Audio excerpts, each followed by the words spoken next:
معزز خواتین، السلام علیکم ورحمۃ اللہ وبرکاتہ۔ نحمده ونصلی علی رسولہ الکریم، اما بعد فاعوذ باللہ من الشیطان الرجیم، بسم اللہ الرحمن الرحیم۔ رب اشرح لی صدری ویسر لی امری واحلل عقدۃ من لسانی یفقہوا قولی۔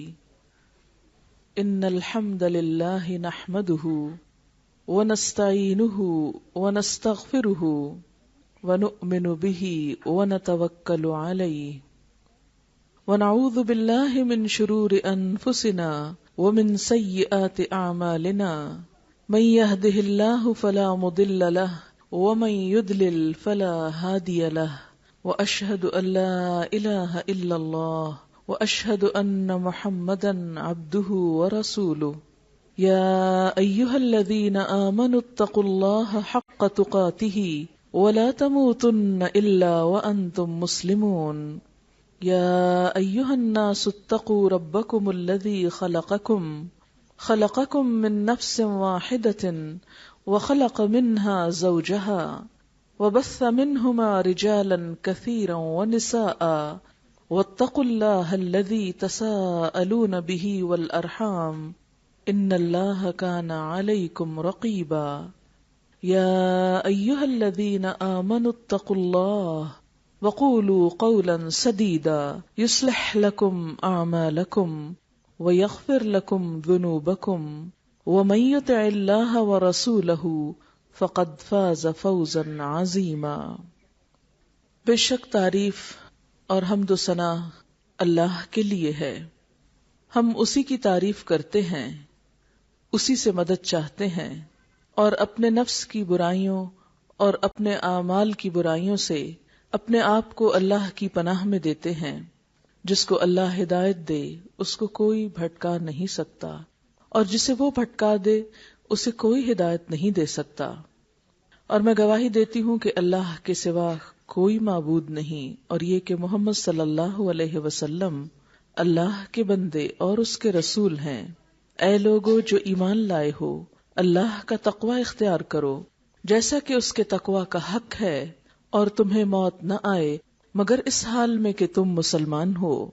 اے لوگو اپنے رب سے ڈرو جس نے تمہیں ایک جان سے پیدا کیا اور اس سے اس کا جوڑا بنایا، اور ان دونوں سے بہت سے مرد اور عورتیں دنیا میں پھیلا دیے۔ اپنے پالنے والے کی ناراضگی سے بچو جس کا نام لے کر تم ایک دوسرے سے اپنے حقوق کا مطالبہ کرتے ہو، اور رشتہ داروں کے بارے میں خاص طور پر اللہ سے ڈرو، بے شک اللہ تمہاری نگرانی کر رہا ہے۔ اے لوگو جو ایمان لائے ہو، اللہ سے ڈرو اور سیدھی بات کہو، اللہ تمہارے اعمال کی اصلاح کر دے گا اور تمہاری غلطیوں پر معافی کا پردہ ڈال دے گا، اور جو اللہ اور اس کے رسول کی اطاعت کرے گا وہ عظیم الشان کامیابی سے ہمکنار ہوگا۔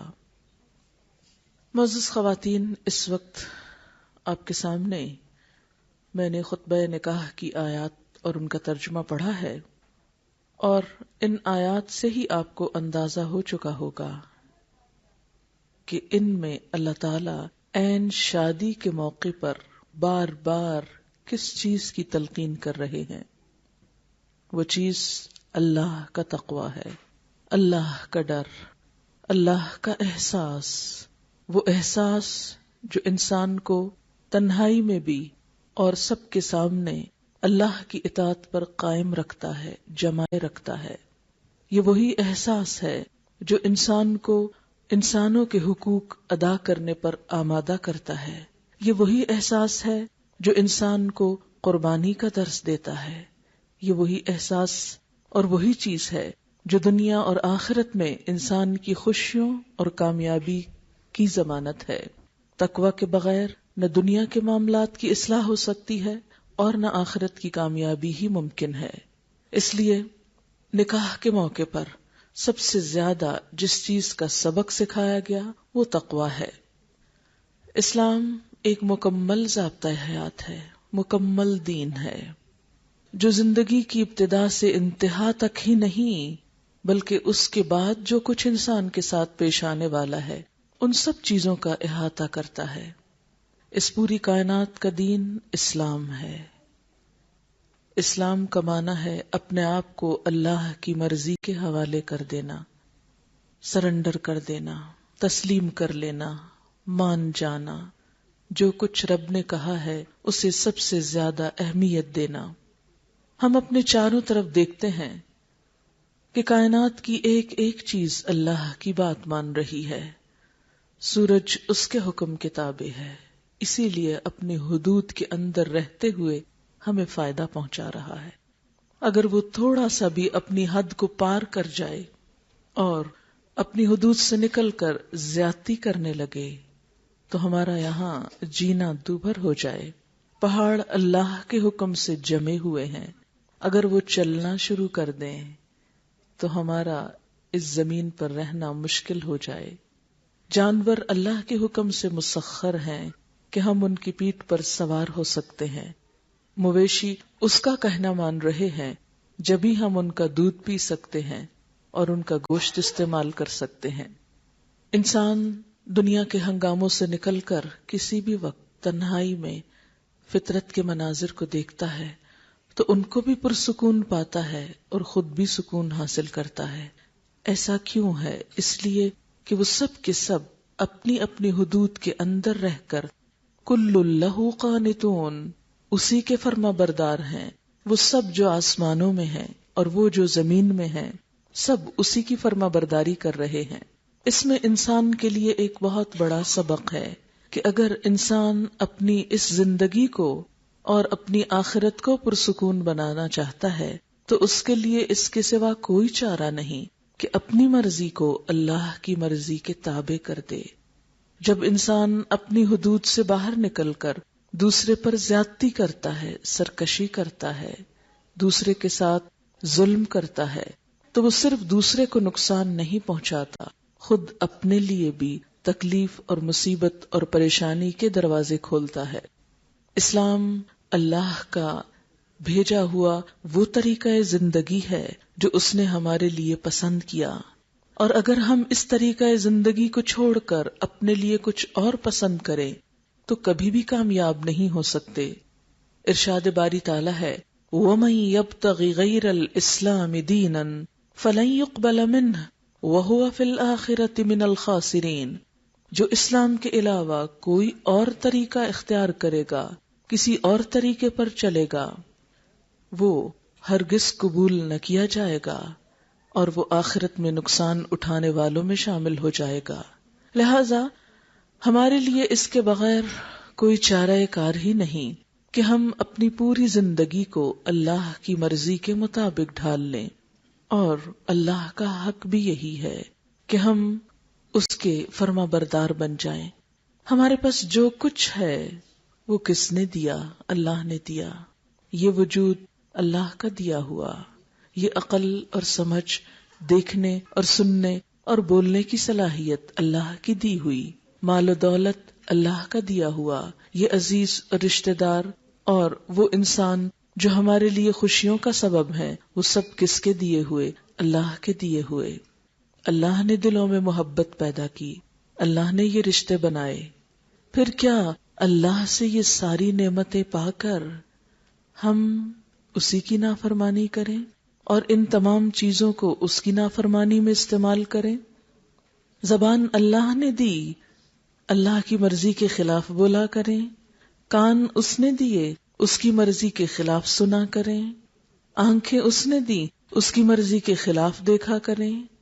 اگر ہماری زندگی اسی طریقے پر ہوئی تو بھلا ہم کیسے کامیاب ہو سکتے ہیں؟ سب نعمتیں اس سے پا کر، امانت کے طور پر اس سے لے کر، پھر اس کی مرضی کے خلاف استعمال کر کے جب یہاں سے جائیں تو انعام پائیں کہ ہاں میرے بہت اچھے بندے آ گئے جنہیں میں نے اتنا کچھ دیا تھا، جو انہوں نے سارے کا سارا میری نافرمانی میں لگایا، اور اب میرے پاس جب واپس آئے تو مزید کے طلبگار ہیں، اب یہ جنت کے سوالی ہیں۔ کیا جنت ایسے ہی لوگوں کا حق ہے جو اپنی زندگی کو، اللہ کی دی ہوئی نعمتوں اور امانتوں کو اللہ کی مرضی کے خلاف استعمال کر کے دنیا سے جائیں؟ کیا جنت میں انہی کو ویلکم کیا جائے گا؟ انسان خود بھی اس بات کا فیصلہ کر سکتا ہے۔ لہذا ہر طریقے سے حق یہی ہے کہ ہم اپنی ساری زندگی کو اللہ کی مرضی کے تابع کر دیں، اور یہ صرف مسجد میں نہیں، صرف نماز کی حد تک نہیں، صرف رمضان میں نہیں، صرف حج کے موقع پر نہیں، بلکہ ہر موقع پر۔ قرآن پاک میں نبی اکرم صلی اللہ علیہ وسلم کو فرمایا گیا، قل ان صلاتی ونسکی ومحیای ومماتی للہ رب العالمین لا شریک لہ وبذلک امرت وانا اول المسلمین۔ اے حبیب آپ کہہ دیجئے، آپ ان کو بتائیے، کیا ان صلاتی بے شک میری نماز، ونسکی اور میری قربانی، ومحیای میری زندگی، ومماتی میرا مرنا، للہ رب العالمین سب کچھ اللہ رب العالمین کے لیے، اس کا کوئی شریک نہیں، اسی کا مجھے حکم دیا گیا، اور میں سب سے پہلا مسلمان ہوں، سب سے پہلے سر تسلیم خم کرنے والا ہوں۔ تو گویا مسلمان کس کو کہتے ہیں؟ جس کی نماز بھی اللہ کے لیے، جس کی قربانی بھی اللہ کے لیے، جس کا جینا بھی اس کے لیے، جس کا مرنا بھی اس کے لیے۔ جب ساری عبادات اس کے لیے، جب جینا اور مرنا اس کے لیے، تو جینے اور مرنے کے درمیان بھی جتنے کام ہیں وہ سب بھی اس کے لیے، اس کی مرضی کے مطابق، اس کے حکم کے مطابق۔ ایک مسلمان اور کافر کی پہچان کیا ہے؟ اس کے طور طریقے، اس کا رہن سہن۔ اگر وہ اس سے مختلف نہیں تو زبان سے کہنا تو بہت آسان ہے۔ اقبال نے بھی کہا تھا، زبان سے کہہ بھی دیا لا الہ تو کیا حاصل، دل و نگاہ مسلمان نہیں تو کچھ بھی نہیں۔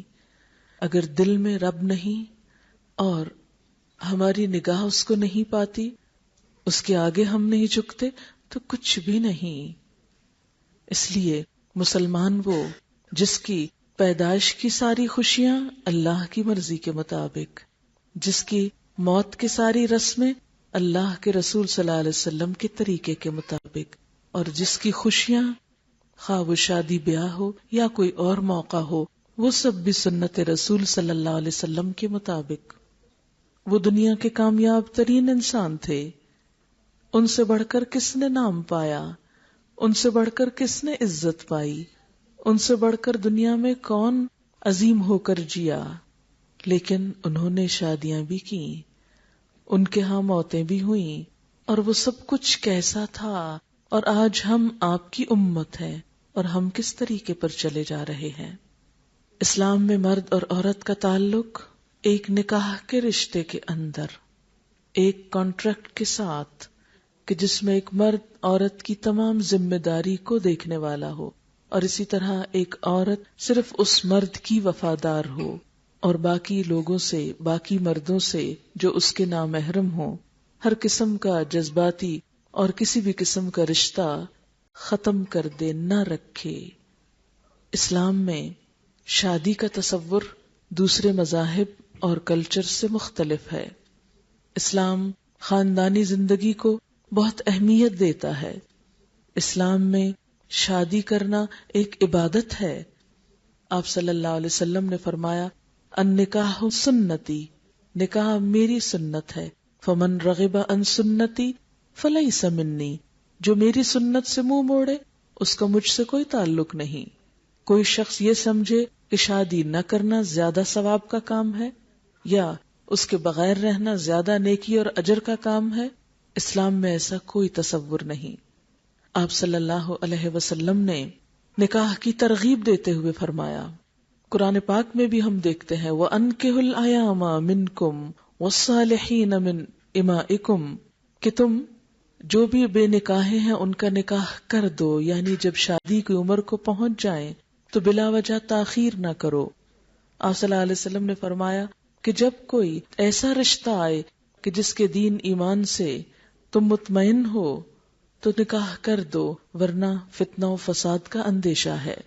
پھر اسی طرح اسلام میں شادی کی بنیاد کیا ہے کہ رشتہ تلاش کرتے وقت کیا چیز دیکھی جائے؟ آپ صلی اللہ علیہ وسلم نے فرمایا 4 چیزوں کی بنیاد پر نکاح کیا جاتا ہے، لڑکی کے حسن و جمال پر، اس کے مال پر، اس کے خاندانی نسب پر اور اس کے دین پر۔ پھر فرمایا فاصفر بذات الدین تربت یداک، دیندار کو اختیار کرو، تمہارا ناک خاک آلود ہو. یہ ایک محاورہ ہے عربی کا، ناک خاک آلود ہو جسے ہم کہتے ہیں تیرا بیڑا غرق ہو، ایک محاورے کے طور پر. بہرحال آپ صلی اللہ علیہ وسلم نے رشتوں کی بنیاد دین کو قرار دیا، اس لیے کہ جو شخص اللہ سے نہ ڈرتا ہو اس کے دل میں بندوں کا خوف کیا ہوگا. جو اللہ کا حق نہ دینا جانتا ہو وہ بندوں کا حق کیا دے گا. پھر اسی طرح ہم دیکھتے ہیں کہ خطبہ نکاح کے الفاظ میں بھی ہمارے لیے ایک بہت بڑا میسج ہے. فرمایا ان الحمد للہ، بے شک سب تعریف اللہ کے لیے ہے. نحمدہ، ہم اسی کی حمد کرتے ہیں. ونستعینہ، اور ہم اس سے مدد چاہتے ہیں. شادی کا موقع خوشی کا موقع ہے، خوشی کے موقع پر اللہ کا شکر ادا کرنا چاہیے. بندہ مومن کا حال بھی عجیب ہے، جب اسے خوشی ملتی ہے تو وہ شکر ادا کرتا ہے اور یہ شکر اس کے درجوں کو بلند کرتا ہے، اور جب بندے کو تکلیف پہنچتی ہے اور وہ صبر کرتا ہے تو یہ صبر بھی اس کے درجوں کی بلندی کا سبب بنتا ہے. فرمایا مومن کے سوا یہ چیز کسی کو نصیب نہیں ہوتی. لہذا ان الحمد للہ، اللہ کا شکر جس نے خوشی کا یہ دن دکھایا، اس لیے کہ اگر اللہ کا شکر انسان ادا کرتا ہے تو اللہ تعالیٰ نعمتوں میں اور اضافہ کرتا ہے.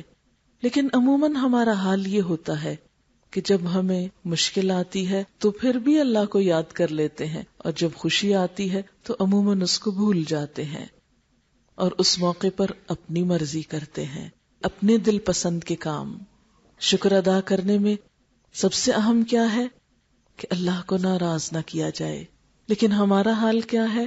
اللہ جب خوشیاں دیتا ہے اس موقع پر ہم اس کو اور زیادہ ناراض کرتے ہیں. عام روزمرہ زندگی میں نماز پڑھ بھی لیں تو شادی کے دن نماز نہیں پڑھی جاتی. لو آج بھی نماز پڑھی جائے گی، اور دلہن کے لیے تو لگتا ہے نماز معاف ہو جاتی ہے کہ دلہن بھی نماز پڑھے گی، میک اپ خراب ہو جائے گا، کپڑے خراب ہو جائیں گے، اتنے بھاری ڈریس میں نماز. وہ نماز جو جان کنی کی حالت میں معاف نہیں، وہ نماز دلہن بن کے کیسے معاف ہو سکتی ہے؟ لیکن کتنے افسوس کی بات ہے کہ ہم اپنی شادی شدہ زندگی کا آغاز اللہ کی نافرمانی سے کرتے ہیں. پھر شادی کے موقع پر جو کچھ ہوتا ہے، آپ دیکھیں کہ عموماً ہمارے ہاں شادیوں کے موقع پر جس طرح ویڈیوز بنتی ہیں، شوہر بعد میں دیکھتا ہے، غیر مرد ایک ایک اینگل سے کلوز اپ میں دیکھ کے جاتے ہیں، اللہ کی ناراضگی کے سامان. پھر اس موقع پر جتنا اسراف ہوتا ہے، جتنی حدود ٹوٹتی ہیں، عام طور پر نہیں ٹوٹتی. شادی کے موقع پر انسان سب سے زیادہ زینت میں ہوتا ہے. اللہ ایمان والی عورتوں کو مخاطب کر کے کہتے ہیں وَلَا يُبْدِينَ زِينَتَهُنَّ، کہ وہ اپنی زینت کو ظاہر نہ کریں. لیکن کس قدر افسوس کہ مسلمان بیٹیاں اپنی زندگی کے سب سے خوبصورت دن میں اپنی زینت کا سب سے زیادہ اظہار اللہ سبحانہ وتعالیٰ قرآن میں پکار کے فرماتے ہیں لا تبرجن تبرج الجاہلیت الاولی، دور جاہلیت کی سی سج دھج نہ دکھاؤ. ہم بہترین سج دھج اس دن سب کے لیے کھول دیتے ہیں. وہ حسن جو صرف شوہر کے لیے ہے، وہ حسن نامحرموں کے لیے، اور وہ نامحرم جو رشتہ دار بھی نہیں، جن سے دور پار کا کوئی تعلق بھی نہیں، ان کے سامنے اللہ تعالیٰ کس قدر غضبناک ہوتے ہوں گے. ہم اپنی شادیوں کا آغاز ان چیزوں سے کرتے ہیں. پھر اس موقع پر اسراف، پھر جو مزید دوسرے لوگ شریک ہوتے ہیں. شادی کی کوئی مجلس ہو، نماز کا کوئی اہتمام نہیں ملتا. عام طور پر یوں لگتا ہے کہ جیسے آنے والوں کی بھی نماز معاف ہے، نماز کا احساس نہیں. پھر اسی طرح لباس پہننے کے موقع پر جس طرح حدود پامال ہوتی ہیں، مسلمان عورت کو کیا بتایا گیا کہ وہ ایسا لباس پہنے کہ جس سے اس کے جسم کے قابل شرم حصے جھلکے نہ، نظر نہ آئیں، نہ اتنا شفاف اور سی تھرو ہو کہ سب کچھ اندر باہر نظر آ رہا ہو، اور نہ ہی وہ اتنا ٹائٹ ہو کہ ایک ایک فگر نمایاں ہو. لیکن ہم ایسے ہی موقعوں پر اپنے جسم کی بھی خوب نمائش کرتے ہیں اللہ کی ناراضگی میں. وہ رب جس نے یہ خوبصورت جسم دیے ان کو اس کی ناراضگی میں استعمال کرتے ہیں اور پھر توقع کیا رکھتے ہیں؟ ہم سب یوں ہی جنت میں چلے جائیں گے. اللہ کو غضبناک کر کے ہم جنت کے طلبگار ہیں. پھر اس کے بعد فرمایا نستعینہ، ہم اس کی مدد چاہتے ہیں، ونستغفرہ، ہم اس سے بخشش چاہتے ہیں، ہم اس سے معافی چاہتے ہیں. من یہدہ اللہ فلا مضل لہ، جس کو اللہ ہدایت دے اسے کوئی نہیں بھٹکا سکتا. من یہدہ اللہ فلا مضل لہ، جسے اللہ راہ دکھا دے اسے کوئی نہیں بھٹکا سکتا. ہم سب کچھ جانتے ہوئے کیوں بھٹک جاتے ہیں؟ ہم سب کچھ جانتے ہوئے غلط کیوں کرتے ہیں؟ عموماً یہ کہتے ہیں اللہ ہی نہیں چاہتا کہ ہم سیدھے کام کریں. ہم غلطی خود کرتے ہیں. الزام دیتے ہوئے اللہ کو ہم شرماتے نہیں، ہمیں احساس نہیں ہوتا. اپنے گناہوں کا ذمہ دار اس کو قرار دیتے ہیں. جب ہم سے کوئی غلطی ہوتی ہے تو ہم کہتے ہیں ہماری قسمت میں یہی لکھا تھا کہ ہم یہ غلطی کریں، ہمارا تو دل ہی نہیں چاہتا ہم نماز پڑھیں. اگر اللہ نے ہماری قسمت میں لکھی ہوتی عبادت تو ہم کر ہی لیتے نا، اس نے لکھا ہی نہیں. لا علمی میں اللہ پر الزام تراشی کرتے ہوئے ڈرتے نہیں. جب کوئی ہمارے ساتھ زیادتی کرے تو ہم یہ کہہ کے کیوں نہیں معاف کر دیتے؟ اس کی قسمت میں لکھا تھا کہ وہ ہم کو مارے. اس وقت بھی یہی سوچ لینا چاہیے کہ اس کی قسمت میں تھا کہ وہ فلاں کو قتل کر دے، اس لیے اس کا تو قصور ہی نہیں، وہ تو اللہ نے لکھ دیا کہ وہ قتل کرے کسی کو. اللہ نے ایسا کچھ بھی نہیں لکھا کہ کوئی انسان زبردستی غلط کام کرے اور وہ سیدھا چلنا بھی چاہے تو اسے چلنے نہ دیا جائے اور کچھ فرشتے پکڑ کے اس کو غلط رستے پہ لے جائیں. ایسا نہیں ہوتا. جب آپ گاڑی چلا رہے ہوتے ہیں تو آپ اپنی مرضی سے اسٹیئرنگ موڑتے ہیں، اپنی مرضی کا موڑ کاٹتے ہیں. بالکل اسی طرح اس زندگی کے سفر میں آپ اپنی مرضی کے موڑ کاٹتے ہیں، اللہ کی فرما برداری یا نافرمانی کے. جب ہم کو پتا چل جاتا ہے کہ اس اور اس چیز میں اللہ ناراض ہے، پھر ہم عموماً کیوں بھٹکتے ہیں؟ لوگوں کو دیکھ کر، اللہ کو دیکھ کے نہیں، لوگوں کو دیکھ کر بھٹکتے ہیں. کسی بھی کام میں ہم کیا کرتے ہیں؟ لوگ کیا کہیں گے. کتنی دفعہ دن میں کہتے ہیں ہائے اللہ تعالیٰ کیا کہیں گے. ہم کہتے ہیں ہائے لوگ کیا کہیں گے، لوگ ناراض ہو جائیں گے. سب تو ایسا کرتے ہیں، فلاں کی شادی میں تو ایسا ہوا تھا، فلاں کی شادی میں تو ویسا ہوا تھا، اور اب ہم یہ کر لیں. ہم بھلا دوسروں کے مقابلے میں کیسے آئیں گے جب تک ہم اللہ کی نافرمانی کے کام نہ کریں؟ نہیں، اللہ کی ذات سب سے عظیم ذات ہے، اور جس چیز کو ہمارا دل چاہتا ہے وہ ہم کر گزرتے ہیں، دنیا خواہ کچھ سے کچھ کہتی رہے. ایک شخص جو غلط کام کرتا ہے وہ تو کبھی نہیں شرماتا کہ لوگ کیا کہیں گے، وہ کر جاتا ہے. لیکن ایک شخص نیک کام کرتے ہوئے کیوں شرماتا ہے؟ جو لوگ اللہ کی حدود توڑتے ہیں وہ تو نہیں شرماتے، ہمیں اللہ کی حدود قائم کرتے ہوئے شرم کیوں آتا ہے؟ اس لیے ہماری زندگی میں اللہ کی ذات کا وہ مقام نہیں رہا. ہم نماز میں کہتے تو ہیں اللہ اکبر، لیکن وہ کھوکھلا ہے اللہ اکبر، اس کا معنی نہیں سمجھتے. واقعی اللہ اکبر، اللہ سب سے بڑا ہے. کیا حقیقت میں ہماری زندگی میں اللہ سب سے بڑا ہے کہ اس کی بات آ جائے تو سب پیچھے چلے جائیں؟ کوئی مصلحتیں نہیں، کچھ بھی نہیں، وہ سب سے بڑا ہے. جب وہ بڑا ہو جاتا ہے تو سب چھوٹے لگنے لگتے ہیں، جب وہ چھوٹا ہوتا ہے تو پھر ہمیں سب بڑے لگنے لگتے ہیں، سب کا خوف آنے لگتا ہے، سب سے دبنے لگتے ہیں. تو جب ہمارا دل ہی نہ چاہے، وہ جیسے کہا کہ تیرا دل تو ہے صنم آشنا، تجھے کیا ملے گا نماز میں؟ جب دل میں اور بت بیٹھے ہوئے ہیں تو اللہ کی عبادت اور اللہ اکبر کہنے سے کیا مل جائے گا؟ کچھ بھی تو نہیں. من یہدہ اللہ فلا مضل لہ ومن یضلل فلا ہادی لہ، جس کو وہ بھٹکا دے پھر اسے کوئی راستہ نہیں دکھاتا. اور وہ کس کو بھٹکاتا ہے؟ جو بھٹکنا چاہتا ہے، جو اسٹیئرنگ غلط رستے پہ موڑ کے لے جانا چاہتا ہے. پھر فرمایا اشہد ان لا الہ الا اللہ واشہد ان محمدا عبدہ ورسولہ. اس موقع پہ کلمے کی تجدید، اور کلمہ بھی کیا سکھاتا ہے کہ میرا الہ، میرا رب، میرا معبود صرف اللہ ہے، اور میں محمد رسول اللہ صلی اللہ علیہ وسلم کی امت میں سے ہوں، میں آپ کو رسول مانتی ہوں، آپ ہمارے لیے ہدایت کا سامان لے کر آئے۔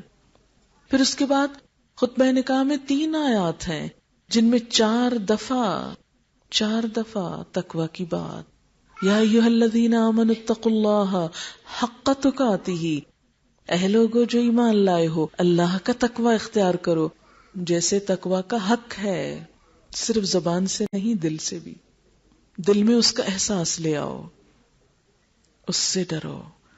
اب دیکھیں کہ جب دل میں اللہ کا احساس ہوتا ہے انسان جھوٹ نہیں بول سکتا، کسی پہ جھوٹا الزام نہیں لگا سکتا، خیانت نہیں کر سکتا، کسی کے ساتھ زیادتی نہیں کر سکتا، کسی کا مال ہتھیا نہیں سکتا۔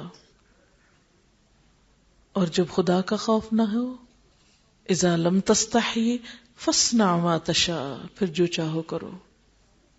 عموماً ہم سمجھتے ہیں کہ شادی شدہ زندگی کی خوشی کی بنیاد شاید مال پر ہو، شاید زیادہ دنیاوی اعتبار سے کسی بلند مرتبے پر ہونے کی وجہ سے ہو، لڑکی یا لڑکے کا ہونا، حالانکہ بنیاد کیا ہے؟ نہیں، ازدواجی زندگی کی خوشیاں تقوی میں ہے۔ جب خدا کا خوف ہوگا تو لازماً ایک دوسرے کے حق ادا ہوں گے، اور جب حقوق ادا ہوں گے تو زندگیوں میں امن اور خوشحالی آئے گی۔ پہلی آیت میں فرمایا صرف تقوی نہیں، حق تقاتہ ولا تموتن الا وانتم مسلمون، اور تم کو ہرگز موت نہ آئے مگر اس حال میں کہ تم مسلمان ہو، تمہاری شناخت ایک مسلمان کی شناخت ہو، تم دنیا کے کسی بھی حصے میں جاؤ، کہیں بھی ہو، تم اللہ کے بندے بن کر جیو۔ آپ نے دیکھا ہوگا کہ لوگوں نے مختلف برانڈ کے کپڑے پہنے ہوئے ہوتے ہیں، کپڑوں کے اوپر بڑے بڑے بعض اوقات وہ نام بھی لکھے ہوئے ہوتے ہیں، اور ان کو پہن کر بہت پراؤڈ فیل کرتے ہیں، مارکس اینڈ اسپینسر پہن کر، اور اس کے علاوہ اور بہت سے نام۔ لیکن ایک اللہ کا رنگ بھی ہے، صبغت اللہ، ایک وہ بھی ٹریڈ مارک ہے جو آخرت کی تجارت کا ہے کہ کہیں پر ہو مسلمان نظر آؤ، صبغت اللہ، ومن احسن من اللہ صبغتاً، اور اللہ سے بڑھ کر اچھا رنگ اور کس کا ہو سکتا ہے؟ دوسروں کو انسانوں کا بندہ بننے میں فخر ہے، ہمیں مالک کائنات کا بندہ بننے میں فخر ہونا چاہیے۔ لوگ دوسری قوموں کی نکالی کرتے ہیں، ہمیں اللہ کے رسول صلی اللہ علیہ وسلم کا تابعدار ہونا ہے۔ ہمارے لیے فخر اس میں ہے کہ ہم اس کائنات کے سب سے بڑے انسان کے طریقوں میں اپنے آپ کو ڈھال رہے ہیں، ہم کہیں پر بھی ہوں، ساری زمین اللہ کی ہے۔ کسی زمین پر جا کر کبھی یہ نہ سوچیں کہ یہ تو فلاں کا ملک ہے، چلو تم ادھر کو ہوا ہو جدھر کی، یا تم جس ملک میں ہو ویسے ہی بن جاؤ، نہیں، تمہاری شناخت ایک مسلمان کی شناخت ہو، اور وہ شناخت انسان کے طور طریقوں سے ہے، انسان کے رہن سہن سے ہے، اس کے اخلاق سے ہے، اس کے معاملات سے ہے۔ آج مسلمان اقوام کا نام کیوں بدنام ہے غیروں کے اندر؟ اس لیے کہ ہمارے اعمال خراب ہو گئے، ہم نے ان کے سامنے بہت برے نمونے پیش کیے۔ اس لیے فرمایا وَلَا تَمُوتُنَّ إِلَّا وَأَنْتُمْ مُسْلِمُونَ، اور اس لیے بھی کہ شادی کے بعد شوہر بیوی اور بیوی شوہر کی عادات اختیار کرتے ہیں، ایک دوسرے کے ساتھ ڈھلتے چلے جاتے ہیں۔ اگر ان میں سے ایک بھی اللہ کے دین سے غافل ہو تو دوسرے کے غافل ہونے کے چانسز بڑھ جاتے ہیں۔ اس لیے انسان کو اپنی نیکی اور اپنے اقدار پر قائم رہنا ہے، یہ سوچ کر نہیں ڈھلنا کہ چونکہ شوہر نہیں مانتا تو پھر ہم کیا کریں۔ عموماً خواتین یہی کہہ دیتی ہیں کہ شوہر بھی تو مجازی خدا ہے، کیا اس کو آپ کا ہر کام پسند ہے جو آپ کر رہے ہیں، یا کوئی کام اور بھی ایسا ہے جو اس کو پسند نہیں اور آپ کر رہے ہیں؟ جب دنیا کے بہت سے کام اس کی ناپسند کے خلاف ہو سکتے ہیں تو اللہ کا حکم اس کی ناپسند کے خلاف کیوں نہیں ہو سکتا؟ لہذا ہمیں ہر حال میں اللہ کا بندہ بن کر جینا ہے۔ پھر اس کے بعد فرمایا اللہ کا تقوی اختیار کرو، جس نے تمہیں ایک جان سے پیدا کیا، اسی سے اس کا جوڑا بنایا، اور پھر بہت سے مرد اور عورت دنیا میں پھیلا دیے۔ اس پالنے والے رب کی ناراضگی سے ڈرنا جس کا نام لے کر تم ایک دوسرے سے اپنے حقوق مانگتے ہو۔ اسلام میں شوہر اور بیوی کے ایک دوسرے پر حقوق اور فرائض رکھے گئے۔ ہمارے ہاں کچھ عرصے سے ایک بات بہت عام ہوئے جا رہی ہے، اور وہ یہ کہ ہر شخص صرف اپنا حق مانگ رہا ہے، فرض ادا کرنے کے لیے کوئی تیار نہیں۔ ہر شخص لینے والا بننا چاہتا ہے، دینے والا نہیں۔ اور جب سے یہ وبا عام ہوئی ہے، خوشیاں ختم ہوتی چلی جا رہی ہیں، کیونکہ اللہ نے خوشیوں کو دینے میں رکھا ہے، لینے میں نہیں رکھا۔ جب آپ دینے والے ہوتے ہیں تو آپ حقیقی سکھ پاتے ہیں، اور جب آپ لینے والے بن جاتے ہیں تو آپ کی زندگی پریشان ہو جاتی ہے۔ لہذا شوہر اور بیوی کے درمیان خوشگوار تعلقات صرف اس شکل میں قائم ہو سکتے ہیں جب دونوں دینے والے ہوں۔ کیوں؟ اس لیے نہیں کہ دوسرا خوش ہو، اس لیے کہ میرے رب کا حکم ہے کہ دو۔ مثلا شوہر کے اوپر فرض کیا ہے؟ وَعَاشِرُوهُنَّ بِالْمَعْرُوفِ، بیویوں سے بھلے طریقے سے زندگی بسر کرو۔ یہاں تک فرمایا فَإِن كَرِهْتُمُوهُنَّ، اگر وہ تمہیں ناپسند بھی ہوں، فَأَسَىٰ أَن تَكْرَهُوا شَيْئًا وَيَجْعَلَ اللَّهُ فِيهِ خَيْرًا كَثِيرًا، تو ہو سکتا ہے ایک چیز تمہیں سخت ناپسند ہو اور اللہ اسی میں بہت سی بھلائی رکھ دے۔ یعنی شوہر کو کیا سمجھایا گیا کہ بیوی کی اگر کوئی عادت، کوئی چیز، کوئی شکل و صورت، کوئی جسمانی حالت، کوئی بھی چیز اگر پسند نہیں تو بھی حوصلے سے کام لو، صبر سے کام لو، اس رشتے کو توڑو نہیں، اس لیے کہ ابغض الحلال الی اللہ الطلاق، اللہ کے نزدیک سب سے زیادہ ناپسندیدہ چیز حلال چیزوں میں طلاق ہے۔ اگرچہ اس کی رخصت رکھی گئی، اجازت رکھی گئی، لیکن سخت ناپسندیدگی کے ساتھ۔ اس لیے شوہر کو کیا فرمایا؟ کیونکہ نکاح کی گرہ اس کے ہاتھ میں ہے کہ چھوٹی چھوٹی باتوں پر طلاق مت دے ڈالو، اگر ناپسند بھی ہو تو بھی صبر کرو، تو بھی اس کا خیال رکھو، تو بھی نبھانے کی فکر کرو۔ اور پھر بیوی کا نان نفقہ، اس کی خوراک، اس کی رہائش، اس کی ضروریات، یہ شوہر کے ذمہ ہے، اور اس کے بارے میں اس سے پوچھا جائے گا۔ حدیث پاک میں ہے کہ 1 دینار وہ ہے جو تم اللہ کی راہ میں خرچ کرتے ہو، ایک وہ ہے جو تم اپنے بیوی بچوں پہ خرچ کرتے ہو۔ تو اجر و ثواب کے اعتبار سے وہ دینار کہیں بہتر ہے جو تم اپنے بیوی بچوں پہ کرتے ہو، کیونکہ وہ فرض ہے۔ باہر دینا تو نفل ہے، صدقہ ہے، لیکن بیوی اور بچوں کو دینا فرض میں آتا ہے، اور فرض ادا کرنے کا اجر و ثواب کہیں زیادہ ہوتا ہے۔ پھر اسی طرح شوہر کی ذمہ داری ڈالی گئی کہ وہ بیوی بچوں کے دین ایمان کا بھی خیال رکھے۔ ارشاد باری تعالیٰ ہے یا ایھا الذین آمنوا قوا انفسکم واہلیکم نارا، اے لوگو جو ایمان لائے ہو، بچاؤ اپنے آپ کو اور اپنے گھر والوں کو آگ سے۔ پھر اسی طرح شوہر کی ذمہ داری ڈالی گئی کہ وہ بیوی کے ساتھ اچھے اخلاق سے پیش آئے۔ فرمایا تم میں سب سے زیادہ کامل ایمان والے وہ ہیں جو اپنی بیویوں کے حق میں اچھے ہیں۔ سب سے زیادہ اخلاق کا معیار بیوی کے ساتھ خوش اخلاق ہونا قرار پایا۔ فرمایا سب سے زیادہ کامل ایمان والے وہ ہیں جن کے اخلاق اچھے ہیں، اور سب سے بہترین اخلاق اس کا اچھا ہے جو اپنی بیوی کے ساتھ اچھا ہے۔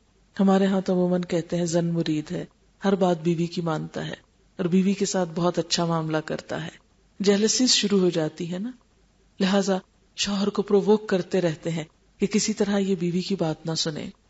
لیکن آپ صلی اللہ علیہ وسلم نے اخلاق کا معیار ہی بیوی کے ساتھ حسن اخلاق کو قرار دیا، کیونکہ باہر تو اخلاق ایک مجبوری ہے، اگر آپ اپنے کولیگز کے ساتھ اچھا اخلاق نہیں رکھتے تو وہ آپ کو چھوڑ دیں گے، وہ آپ کی عزت نہیں کریں گے، لیکن بیوی کا کیونکہ مقام کچھ کمزور ہوتا ہے، اس لیے وہاں پر انسان سوچتا ہے یہ میرا کیا بگاڑ لے گی اگر میں نے اس کے ساتھ بد اخلاقی کی، اس لیے خاص طور پر اس کی تلقین کی گئی۔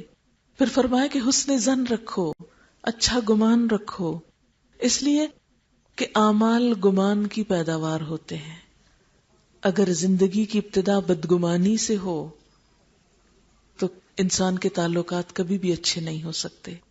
آپ نے دیکھا ہوگا کہ جو سوچ ہوتی ہے انسان کی وہی عمل ہوتا ہے انسان کا. پہلے سوچ ہوتی ہے پھر عمل ہوتا ہے. اگر انسان کی سوچ اچھی ہو، عمدہ ہو، تو عمل لازماً اچھا ہوگا. اور اگر سوچ میں خلل ہو، انسان شیطان کے وسوسوں کا شکار ہو جائے، تو عمل میں کبھی اصلاح نہیں ہو سکتی. آپ صلی اللہ علیہ وسلم نے فرمایا کہ ہر روز شیطان کا دربار لگتا ہے، اور اس میں وہ سب شیطانوں سے پوچھتا، یعنی ابلیس جو ہے اس کا ایک دربار لگتا ہے، اور سارے بھٹکانے والے شیطان اس کے پاس حاضری دے کے اپنی رپورٹ پیش کرتے ہیں. وہ ان سے پوچھتا ہے سب سے بڑا کارنامہ کس نے کیا. ایک کھڑا ہوتا ہے، کسی بہت بڑے غلطی کا ذکر کرتا ہے، میں نے فلاں سے چوری کروا دی، فلاں سے زنا کروایا، فلاں سے یہ کروایا. وہ کہتا ہے کچھ نہیں کیا، کچھ نہیں کیا، کچھ نہیں کیا. پھر ایک شیطان آتا ہے اور کہتا ہے میں نے شوہر اور بیوی میں پھوٹ ڈلوا دی، دونوں کے تعلقات بگاڑ دیے. وہ کہتا ہے شاباش، تم نے سب سے اعلیٰ کام کیا. اور وہ اس کے سر پہ تاج پہناتا ہے کہ دنیا کا بدترین کام شوہر اور بیوی کے تعلقات خراب کرنا. وہ کوئی بھی ہو، خواہ وہ ساس ہو، خواہ وہ کوئی اور انسان ہو، خواہ وہ کوئی بھی انسان ہو. اور ہوتا کیا ہے، شیطان آتا ہے، وسوسہ ڈالتا ہے. مثلا ساس کے دل میں وسوسہ ڈالتا ہے، دیکھو تمہاری بہو تو سارا دن آرام کرتی رہتی ہے اور تم اس عمر میں بھی کام کرتی رہتی ہو. دیکھو اس کو تو کپڑے پہننے سے ہی فرصت نہیں، دیکھو اس کو تو پکانے کا ہی ڈھنگ نہیں آتا، دیکھو اس کو تو کوئی طور طریقہ، اس کو تو بات کرنے کا ڈھنگ نہیں آتا. اب آپ خود سوچیں کہ ایک میچور خاتون کہاں اور ایک چلبلی لڑکی کہاں، جس نے ابھی زندگی کی کوئی تلخی نہیں دیکھی، کوئی ٹریننگ ہی حاصل نہیں کی، ابھی تو پکانا ہی نہیں سیکھا، ابھی تو گھر کا رکھ رکھاو ہی نہیں سیکھا. اور خاص طور پر ہمارے کلچر میں جہاں لڑکیوں کو پڑھنے سے ہوش نہیں آتی کہ شادیاں ہو جاتی ہیں، وہاں انہوں نے گھرداریاں کہاں کی ہوتی ہیں. تو ان سے وہ توقع رکھنا جو کئی سال سے ایک عورت اس گھر کے نظام میں بہتری لائی ہوئی ہے. آپ دیکھیں کہ ساس جو ہے اس گھر میں کئی سالوں سے، کم از کم 20-25 سالوں سے تو ہوتی ہے، تبھی بیٹا اتنا بڑا ہوتا ہے کہ شادی کے قابل ہو. اب ایک خاتون جو 25 سال سے ٹرینڈ ہے اس گھر کو چلانے میں، اور ایک لڑکی جس کو 25 دن نہیں ہوئے، ان کا مقابلہ کہاں سے ہوگا؟ لیکن شیطان وسوسے ڈالتا چلا جاتا ہے اور کڑھن اور جلن اور تکلیف پیدا کرتا ہے. لہٰذا وہ جلن دل سے پھٹ کے زبان پہ آتی ہے، اشاروں کنایوں سے بات شروع ہوتی ہے، پھر تانوں پہ آ جاتی ہے، اور پھر لڑائی جھگڑوں پہ آ جاتی ہے، اور پھر ڈائریکٹ کرنے کی بجائے انڈائریکٹلی بیٹے کو اکسایا جاتا ہے. اسی طرح وہ بیوی کے دل میں آ کے وسوسے ڈالتا ہے شیطان کہ دیکھو تمہارے ساتھ بڑا ظلم ہو رہا ہے. وہ کہتا ہے اپنی ساس کو کمپیئر کرو ماں کے ساتھ، اور شوہر کو کمپیئر کرو باپ کے ساتھ. اور پھر وہ کہتا ہے تمہارا باپ تو اتنا اچھا تھا کہ ایک اشارہ ہی کافی ہوتا تھا، اور یہ دیکھو روز وعدہ کرتا ہے اور چیز لا کے نہیں دیتا. کبھی کوئی لڑکی شوہر کو باپ سے کمپیئر نہ کرے، وہ کبھی کامیاب نہیں ہو سکتی. باپ باپ ہوتے ہیں، ان کے سامنے ہم جنم لیتے ہیں، ہم ان کی اولاد ہوتے ہیں. جو ان کے دل میں ہمارا مقام ہوتا ہے وہ شوہر کے اندر نہیں ہو سکتا، کیونکہ وہ رشتہ دوسرا ہے.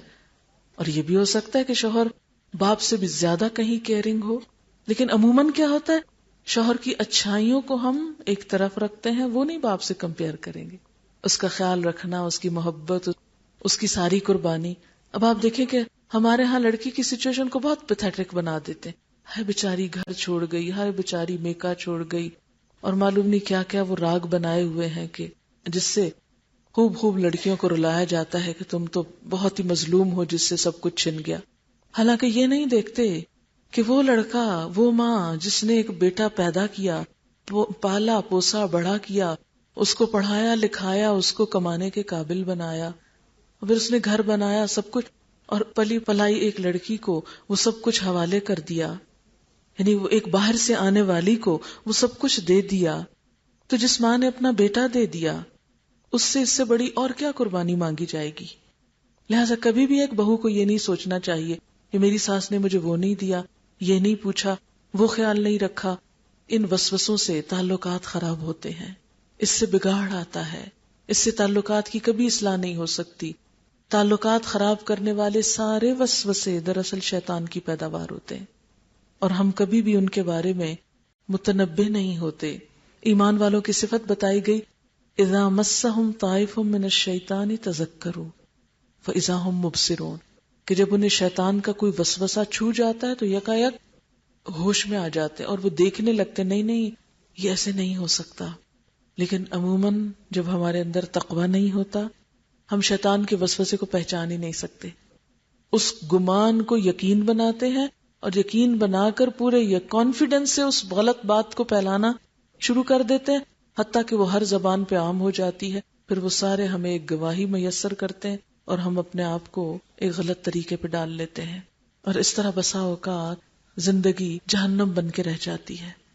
تو یاد رکھیں کہ یہ سب سے بڑی ابلیسی کوشش ہے، شوہر اور بیوی کے تعلقات کو خراب کرنا، خواہ وہ کوئی اور عورت ہو جو کسی عورت دوسری کا گھر خراب کر رہی ہو.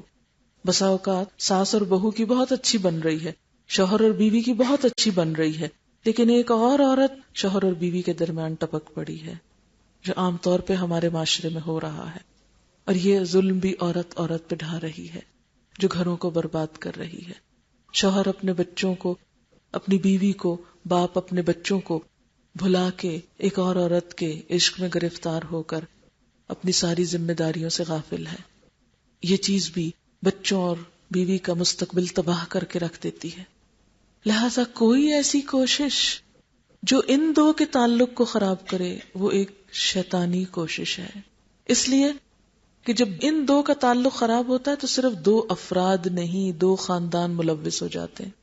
دونوں کے والدین، بہن بھائی، سارا قبیلہ متاثر ہوتا ہے.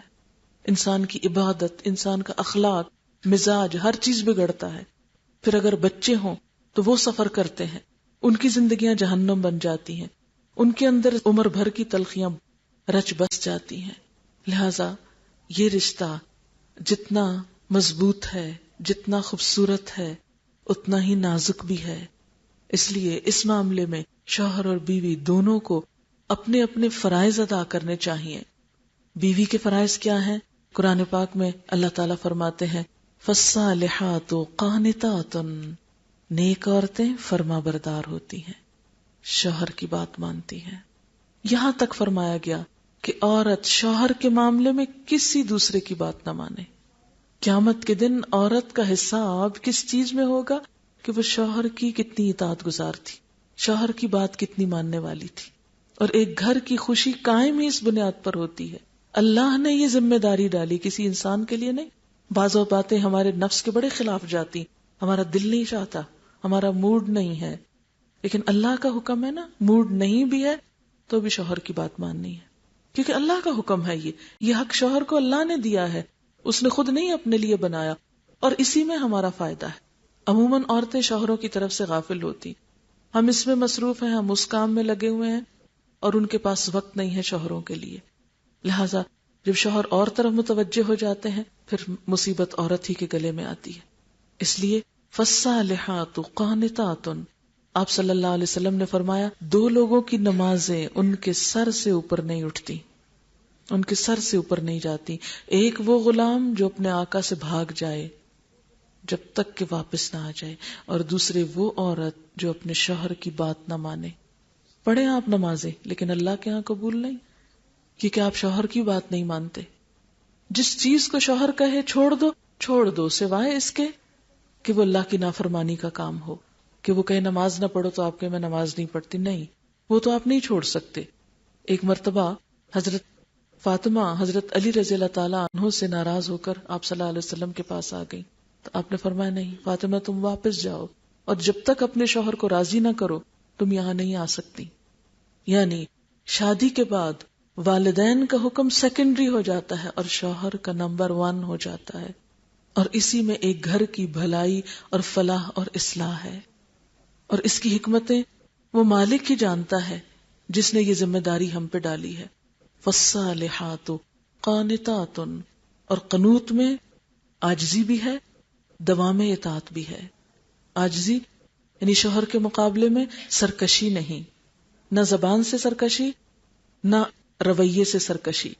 کیونکہ سرکشی کے لیے پھر اسلام نے کیا فرمایا کہ اگر تم عورت کی سرکشی سے ڈرتے ہو تو پہلے سمجھاؤ، اگر باز نہ آئے تو ان سے بستر الگ کر لو، اگر باز نہ آئے تو مار بھی سکتے ہو. یہ اللہ نے شوہر کو اس لیے حق دیا تاکہ گھر ٹوٹنے سے بچے. اور پھر دوسری طرف حافظات للغیب بما حفظ اللہ، حفاظت کرنے والیاں ہیں غائبانہ طور پر ان چیزوں کی جس کی حفاظت کا اللہ نے نگران بنایا ان کو. یعنی عورت اپنی ذات، اپنے جسم، اپنی جان، اپنے مال، اپنے گھر، ان تمام چیزوں کی حفاظت کرے.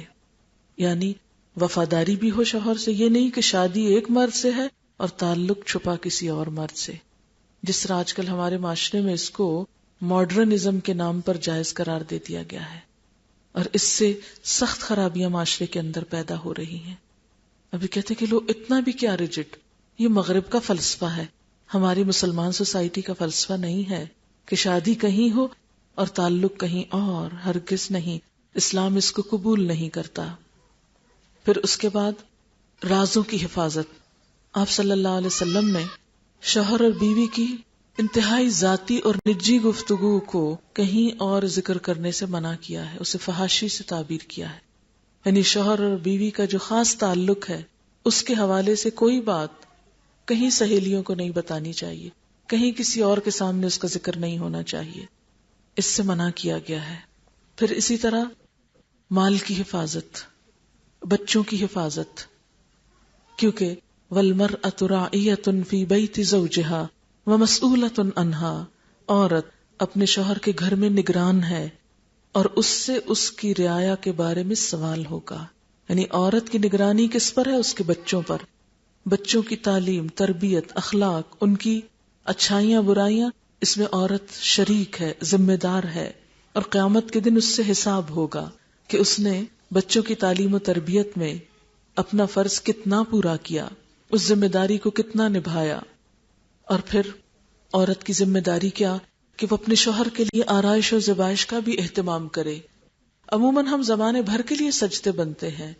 آپ نے دیکھا ہوگا کہ خواتین جب بازار جانے لگتی خوب سج بن کے جاتی، لیکن جب گھر میں شوہر آتا ہے تو کام کر کے تھکی ہاری میلے کچالے کپڑے پہنے اس کے ساتھ اس کا استقبال کرتی ہیں. جہاں اللہ نے منع کیا وہاں پوری زیب و زینت ہے، اور جہاں کرنے کو کہا وہاں اس کا اہتمام ہی کوئی نہیں. بہت سے شوہر اور بیوی کے تعلقات اس معاملے میں بھی خراب ہوتے ہیں. میرے پاس بے شمار لوگ اپنے مسائل جب لے کر آتے ہیں تو اس میں ایک فیکٹر جو میں نے نوٹ کیا وہ یہ کہ عورتیں اپنی ہائیجین اور اپنی پرسنل زیب و زیبائش کا خیال نہیں رکھتی، اور اس سے تعلقات میں خرابی واقع ہوتی ہے.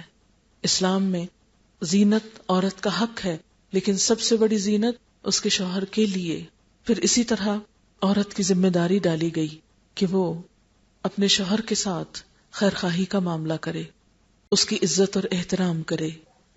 اگر دونوں فریقین، اب دیکھیں کہ تالی ایک ہاتھ سے نہیں بجتی، اچھے تعلقات میں اور خراب دونوں تعلقات میں دونوں ہی فریق برابر کے شریک ہوتے ہیں. کچھ کمی بیشی ہو سکتی.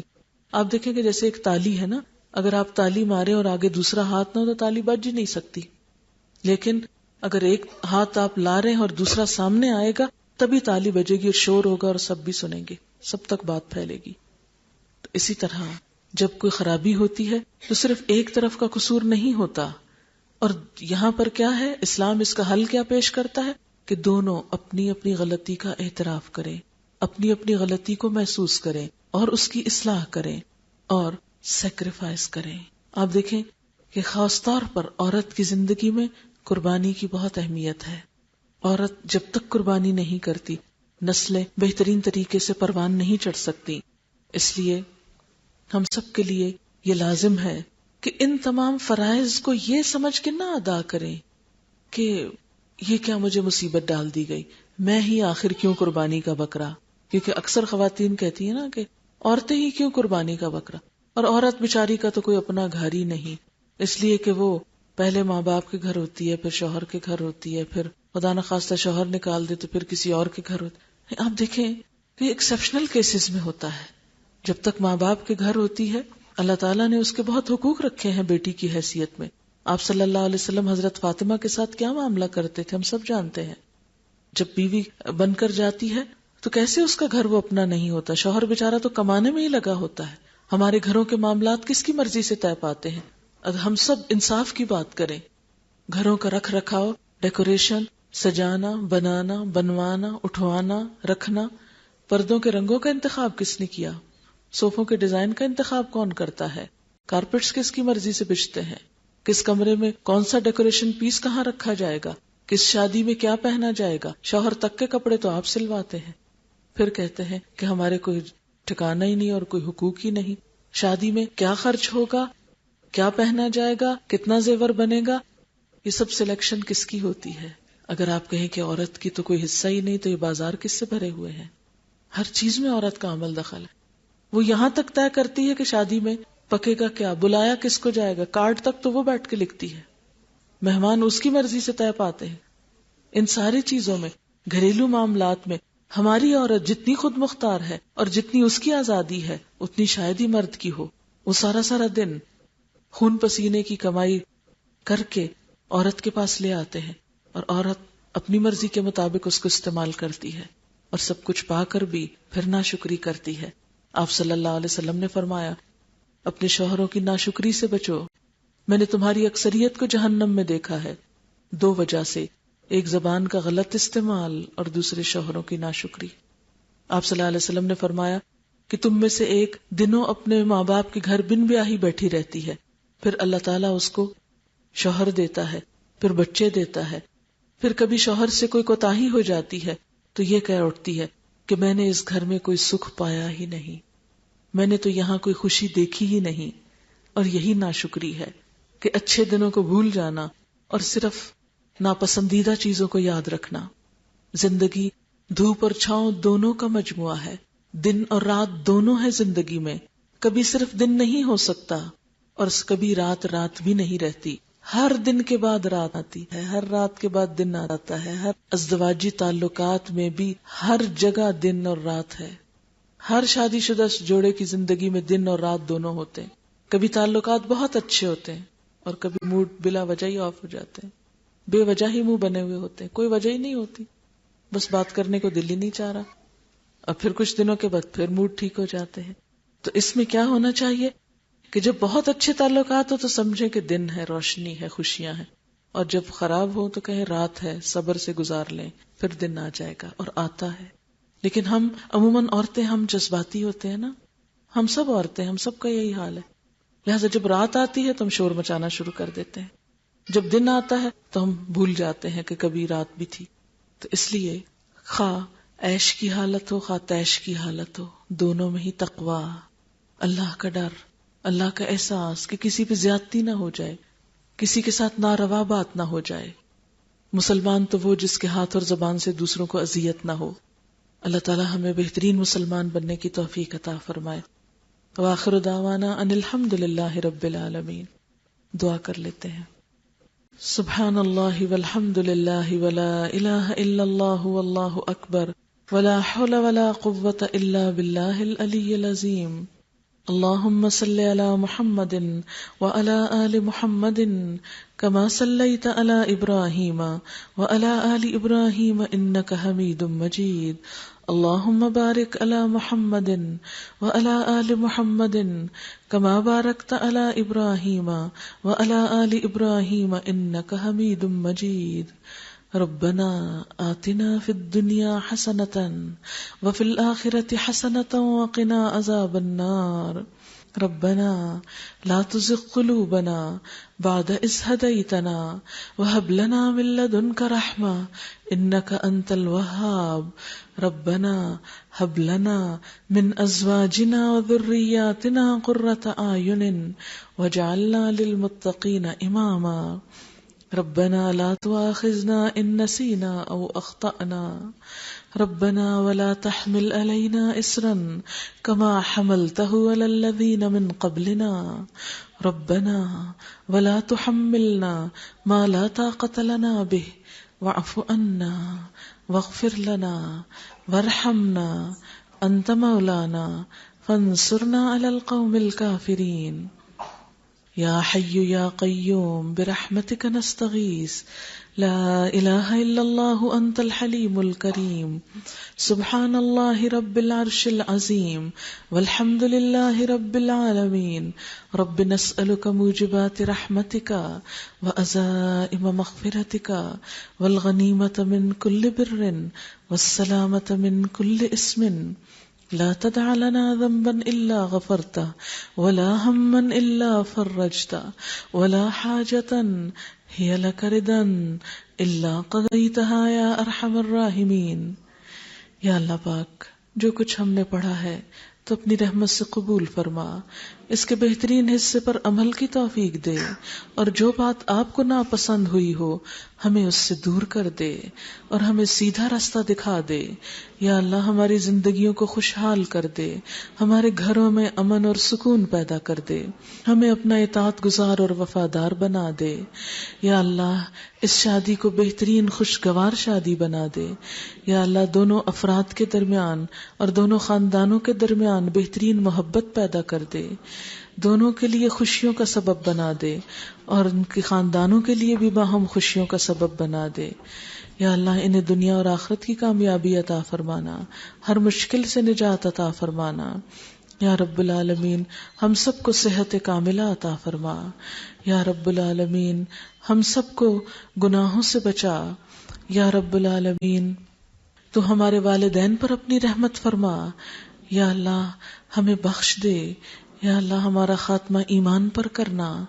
یا رب العالمین بیماروں کو صحت عطا فرما، دکھی لوگوں کے دکھ دور فرما، پریشان حالوں کی پریشانی دور فرما. یا رب العالمین تو ہمیں اپنا قرب نصیب فرما. یا اللہ تمام مسلمانوں کو آپس میں اتحاد اتفاق عطا فرما. یا اللہ پاکستان کو دن دگنی اور رات چگنی ترقی عطا فرما.